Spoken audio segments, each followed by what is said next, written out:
there, I'm Meteorologist Chikage. Windler, it's another late night. A flash flood watch is in effect until noon on Wednesday, and we could see several inches of rain in some spots. In fact, that's exactly what's happened down towards San Antonio, where flash flood warnings have been issued. On the other hand, so far so good in the Austin area, but that could change. We're still staying on guard just to be on the safe side. Here's more in tonight's Chik's Chat. All right, so I'm starting with a look at atxfloods.com just to let you know that there are no current road closures listed. However, turn around, don't drown.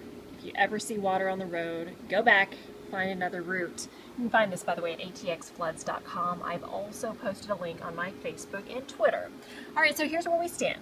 Flash flood watch in effect until noon on Wednesday. 1 to 4 inches of rain. Could see some isolated spots with up to 7 inches. The more I look at this, the more I think that those isolated higher totals will probably be down to our south.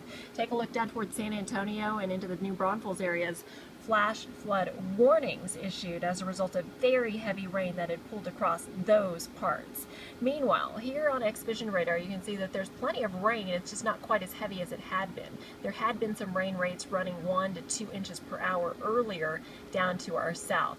But at this point, it looks like we'll continue to see periods of light to moderate rain, but maybe not the heavy stuff, at least not right away. But we're not totally done. In fact, this could be a fairly prolonged event with rain. Cold front is through. It's chilly. Temperatures in the 50s, winds out of the north. It definitely feels like a new season out there. Let's take you hour by hour, show you on our future track computer model the progression of the rain through the overnight and into the morning hours here as we go towards 7 a.m. You can see temperatures staying in the 50s, areas of rain pretty much consistent. We might see some breaks here and there, but overall light to moderate rain likely through midday.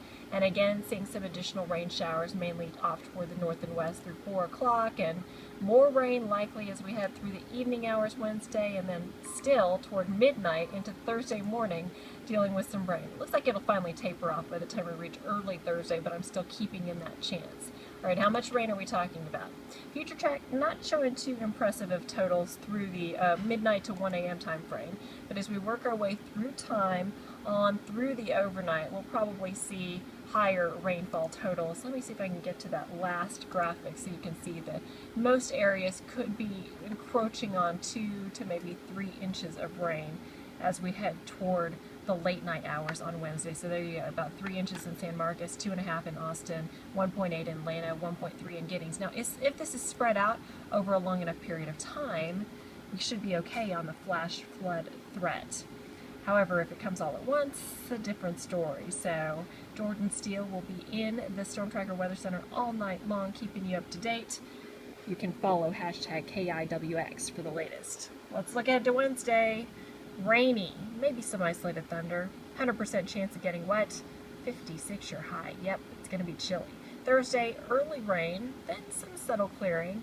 Temperature only 67. Friday, partly cloudy, maybe a stray shower down to the south. Then upcoming weekend, whether it's a UT game or Fun Fest or any of the other mini activities, looking like a very nice stretch. Heading into Veterans Day, just a 10% chance of a shower. As always, you can download our free KI weather app for all the latest in. You can find me on Facebook, on Twitter. You can email me, chikage@keyetv.com. Have a good night and stay safe.